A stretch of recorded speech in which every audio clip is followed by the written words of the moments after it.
Hello everybody, and welcome back to the channel. This time we're going to be checking out this the new expansion, Guardians of the Ancient. Movie trailer that just came up, and it looks like we might also, I think we also are getting some new cards. It might just be tomorrow that we're getting like the real reveals, but we'll see. Some call me a prophet. Oh, this is Zillion. Magician. Mad old hermit. But my eyes have never deceived me. And what I observe. Yeah, Zillion.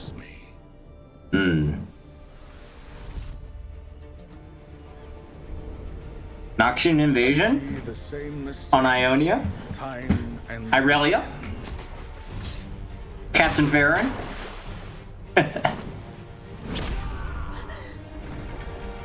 Right?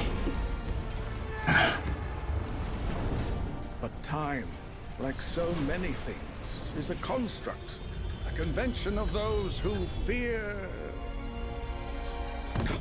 Oh, confound it. Where was I? Ah, yes. The convention of those who fear their fate and endeavor to bury the past.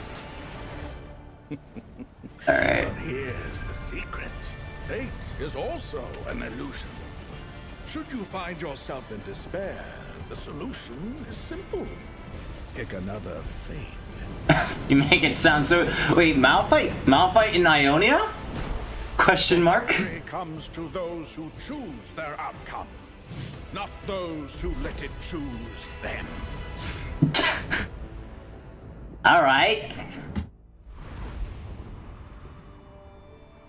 Okay, so they just revealed all three champions, right? This is the true reveal trailer, right? Is the wait? Obviously, they have Irelia. Oh, they have Zillion, and that was Malphite. So I guess that's Malphite. But I guess we're just gonna check out the see if they have any. See if they have any. Oh, yep, they do have new cards. 3 new cards, in fact. All right, the first one is Blade. A 1-mana 1/1. Obliterate me when I leave combat. Wait, what does that mean? Okay, so it's a token, so it's not a play effect, and I assume this is just. You can even see it in the art picture. Yeah, this is definitely a token of Irelia. So yeah. They basically just revealed all 3 champs right off the bat.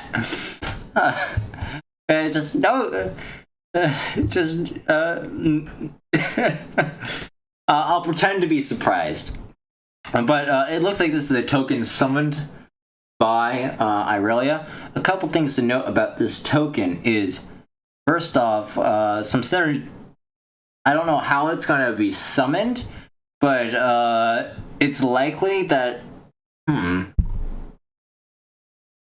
I think it might actually have some recall synergy, but I'm not certain. I mean, when you recall it, it gets obliterated, right? Maybe it's because it says when I leave combat. What does leave combat really mean? Does it mean like after the attack has been declared and the attack is over and they're off the attack bench, then it gets obliterated? Or does it just mean when it dies? Like if it dies in combat, instead of just going to the graveyard, it just is obliterated. And if it's like that, then it operates very similar to an ephemeral. Why is it then it's just not ephemeral? Maybe because it would become too powerful with the ephemeral synergy already in the game. Or is it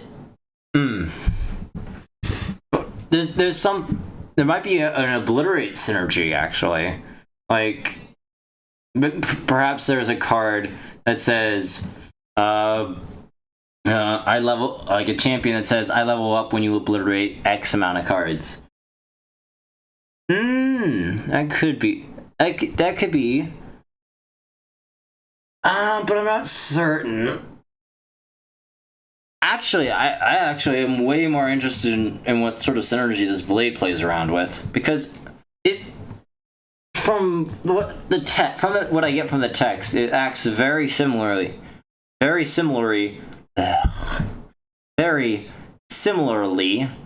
to an ephemeral token, but it's not ephemeral.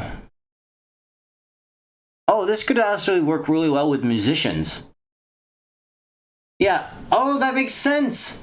All right, let's look at musicians. Yeah, like look at musicians, right?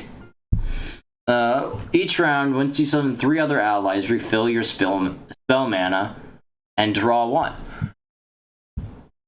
This is really late. I think this card is going to be key in an Irelia deck. I honestly do. Oh, I can see the potential. Like, perhaps it's just going to be blade summon synergy. And there's going to be a ton of different cards that summon blades.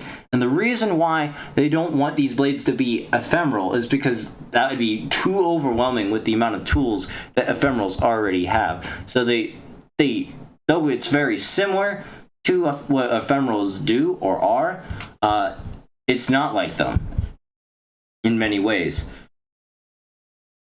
I like it. All right. Back to the another new cards. We got Chip. All right. Oh, you can. This is so cute. It's so cute. Oh, here's the thing to note. It is actually in the Targon region, and it's a living rock. So it's most likely that Malphite is looking to be in Targon region. A 1-mana 1/1. Once you've summoned a landmark this game, grant me +2/+2. Interesting. And so this is even like you can just play it on the field on turn 1, and then play a landmark later, and it'll get 2/2, right? Yeah, because it's once you've summoned a landmark. Okay. Alright, so this is like this aggressive 1-drop. Alright. Oh. Is there any fuck.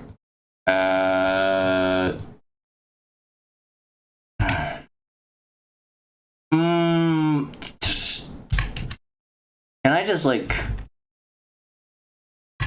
Targon?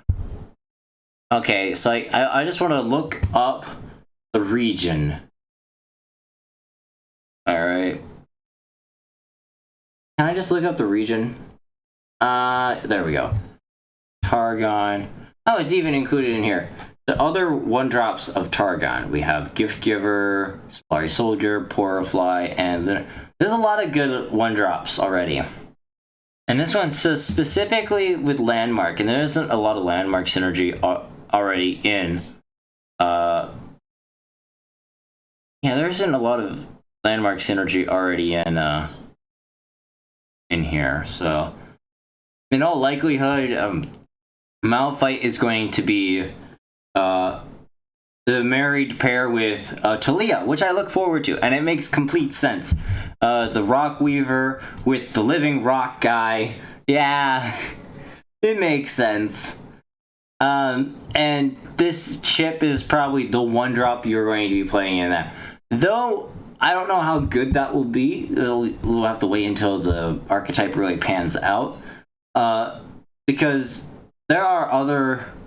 I mean, Chip is a more... I think Chip actually does make sense given the 1-drops that are here. Yeah, Chip makes sense. He's the only one that provides a very solid 3/3 permanent stat line. Though, funnily enough, if he gets silence, he goes back to a 1/1. But who would waste the silence on a one mana card? That'd be silly. So yeah, that's Chip. A little bit more simple than Blade. There's a lot more possibilities of what Blade could be as a token. But now we take a look at Clockwork Creator. Play advance an allied landmark 2 rounds.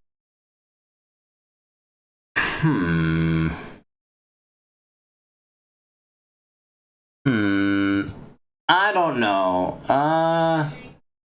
Shurima. And then we are gonna do landmark.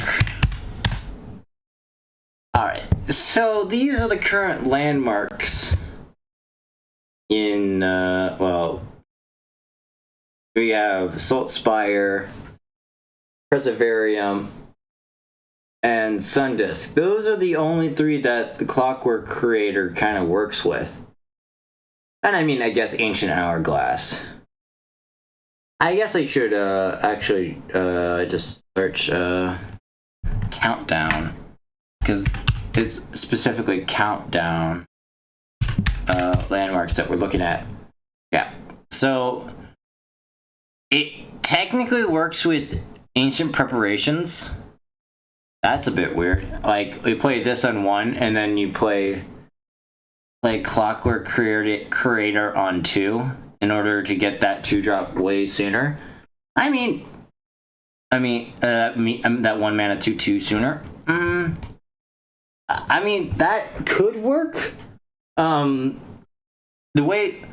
only way I really see Creator being useful in that sort of way is maybe there's a synergy with Zillion. Like Zillion's level up condition could be several different things. It could be predicts, like you've predicted a certain amount of cards, but what I really think it's going to come down to is he will actually level up depending on how many countdowns you've completed. I think that's going to be super interesting. And another super interesting thing about Creator is how it works with Frozen Thrall. Usually Frozen Thralls take a while. Like, it takes 8 turns to get that 8/8 with Overwhelm out. And when you do get that it applies a lot of pressure. For only 1 mana, you're getting an 8/8. That's huge. And Clockwork Creator actually makes that go faster. So that's actually something looking into. And it curves out with Frozen Thrall. That's important. Curving out with Frozen Thrall is very good. I think Frozen Thrall is probably maybe one of the biggest upsides for Clockwork Creator, though Ancient Preparation might be a good one as well, given what Zillion might become. Because I really think Clockwork Creator, like all these new cards, are all about hinting at what the champions might do. That's what I really get from these 3 little cards. Is these are the things that the champions might do. Funnily enough, it works with Inner Sanctum. Inner Sanctum is actually kind of interesting with Clockwork Creator, but it's not something. It's like most of these other landmarks, other than even Star Tipped Peak and Perseverium and Hibernating Rock Bears, they come down on 2 as well, and so does the Clockwork Creator. So it's almost not worth it, and it's only a 2/2 on 2. 2 mana 2/2 on 2. It depends. Like, the only thing what really is dependent on this card being good or bad is what kind of package it fits into. So if Zillion level up or effect is dependent on completing countdowns, like I think it is, then this could be a very interesting card. But yeah, that's all the 3 cards. I mean, I think I talked quite a lot. these cards are so interesting because they kind of bring us insight to the reveals that are going to be starting tomorrow, actually. So they get me a little excited as well. But with that being said, I hope you all enjoyed this gameplay. I meant what? Enjoyed this reaction, my bad, to these new cards and to the video. And I hope to see you all in the next one. Bye-bye.